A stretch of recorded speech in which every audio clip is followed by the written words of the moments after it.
Hi everyone, I just wanted to come on here and do a little energy update because I haven't posted in a while, at least a long form video. I've honestly just been really focused on self-love and self-growth. I feel like the universe brings us through seasons of our life when we need to really focus on that or really just focus on a particular part of our life. And right now it's been kind of like learning balance, learning how to have a physical job. I'm about to give my dog a treat. Hold on. Sit. This is her little treat. Sit. Good girl. I'm about to go on a trip. That's why my room is a mess and I just don't care anymore because I'm tired of perfectionism. I'm really tired of social media being something that has kind of portrayed as perfection or as a standard, and it's just like we are all human, and why I come on here is to connect, and that's really what I want to do right now because I know a lot of us are in a big shift. It's been a very big shift from physical to like understanding that this life is a lot more deeper than that, and I've been working on a lot of projects that are really dear to my heart that I will be sharing soon when 11 on the timer. But I have been holding close to my heart because sometimes that's what you have to do with creative projects that you work on. And that doesn't mean I don't go through my own struggles, because I think sometimes people look at other people and they're like, she don't have no problems, or she go through this, she go through that. And at the end of the day, it doesn't matter what people think, but that does, we're human. So that always goes in your mind, and it's in the back of your head knowing like either your parent is thinking something about showing up on this camera this way, or a friend or an ex-friend or whatever the case may be. Is different for everyone, but for me, like, I've had a lot of close people to me, or at least blood related, that have a lot of things to say about the path I walk, and I've had to really learn how to implement, how to just love them for who they are, but like distance myself from my protection. And it's a lot of balance I've been working on, and it's also been a lot of self-acceptance and like validation for what I've been through and what I go through today, because at the end of the day, no one is going to validate you. No one is going to give you what you need. Everything you seek is within you. And that's been one of the biggest things I've been learning. It's one of the biggest journeys I've been on. And I see now why so much of my isolation or self-work, whatever you want to call it, like, it's been for protection, because there's a lot of things I could have done or things I could have went through, but I really have, of course, I've been through my own cycles of lessons. Don't get me wrong. It's not that I haven't been through things, but there's a lot of things I feel spirit has protected me from just because of experiences I've walked through. Because I deal with real life physical pain. And that's something that is very hard for me to say. And if I get emotional, cool, because I'm learning how to feel my emotions, something I've been taught to avoid my entire life. So if it comes through, I'm gonna let it, because I'm tired of hiding myself, because that's what I was taught since I was a little girl. And all I've ever wanted to do is just be me. That's it. I just wanted to be me authentically, because who I am authentically is love. That's what we all come from. That's how we are birthed onto this world. It comes from love. And I deal with real pain. I deal with real physical pain. And in that journey and in my spiritual awakening, I've really learned that the pain is deeper than that. It's deeper than what meets the eye. I was taught to avoid, so every single emotion that was meant to feel through me was stuck, stagnant. And then on top of that, my body was going through real life injuries and real life things that create pain.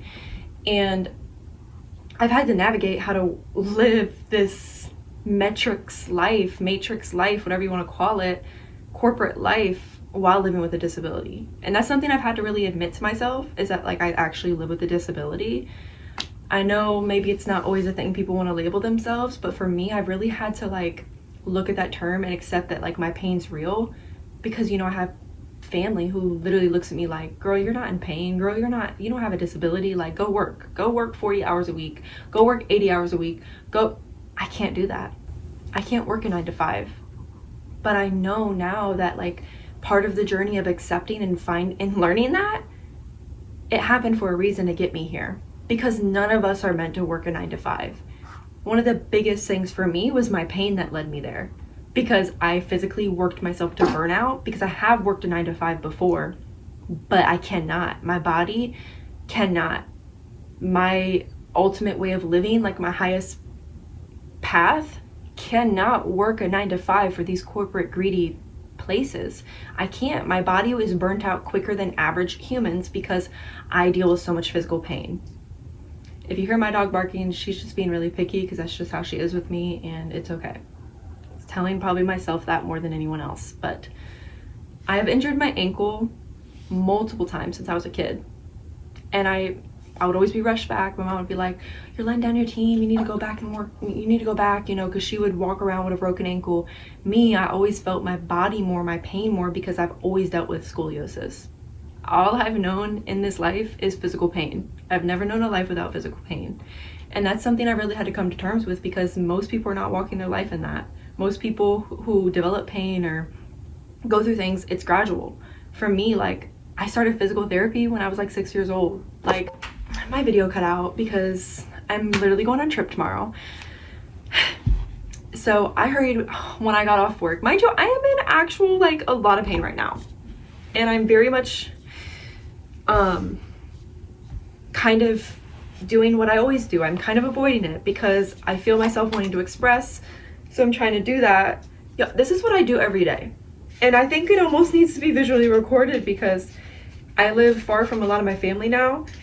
And I feel like every time they see me in person, they like realize, oh, she has a brace on. Oh, she's putting BioFreeze on every 2 hours. Like, oh, she actually is in pain. Because I think one of the first things people do is not believe people when they speak their truth. Anyway, let me get myself back grounded as I'm over here. This is not sponsored. This is the best. This is BioFreeze. It's roll-on BioFreeze. This has genuinely saved my life. Besides WEED, this has genuinely saved my physical pain, because there are days when I cannot get out of bed. And I'm laughing because as I'm speaking, I'm having reflections and revelations, because the more you face yourself, the more you learn more about yourself. And as I was speaking all of these things, I'm realizing my self-worth has been tied to my physical pain. I tied my self-worth to my physical pain because I was taught, you are worthy if you do things for me. If you do things and you meet these standards, or you meet these things, you are worthy. That's what I was taught. If you do these dishes and you clean this house, you are worthy. If you go to school, you get straight A's and you play all these sports, you are worthy. So for someone who deals with actual physical pain, I couldn't show up in every single aspect of this life because I was a volleyball player, which I didn't want to be.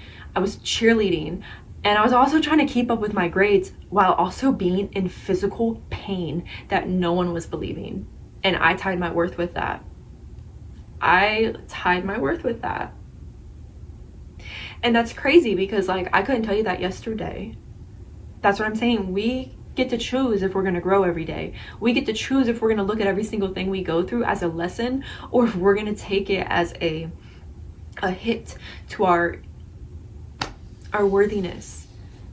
Everything I have gone through, I have chose, mind you, not always, but the last couple of years have chosen to look at things in a different perspective and slowly realize, like, this life really is more than what meets the eye, and everything truly is happening to bring me to where I'm meant to be. Because the more I make the decisions that are for me and for my highest good and for love of myself, the more I am aligned with my purpose, the more I'm aligned with things that really align with me, because we create our reality.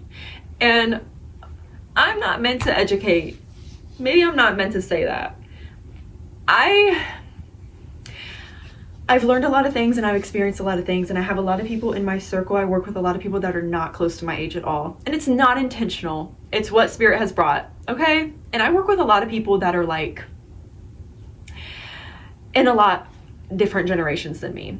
I'm the youngest always. They always say, Alexis, you are a 23-year-old walking in an 80-woman's mindset. Blah, blah, blah, things like that. And I don't try to brag on myself. That's not what I'm trying to do in this moment. What I'm trying to do is say, I'm not meant to force people to align with the things that I say. If you don't align with the things I say, you don't align with the teachings that I feel called to learn more of or align with, like, that's not my business. I read this book by Tabitha Brown, and she was writing about, like, when other people have opinions of you, that's not my business. And that's genuinely what I've learned to implement, and I'm still learning to implement because I'm not perfect, is that's not my business. That's not my business if you feel that way about me. That's not my business if you got hurt by something I said.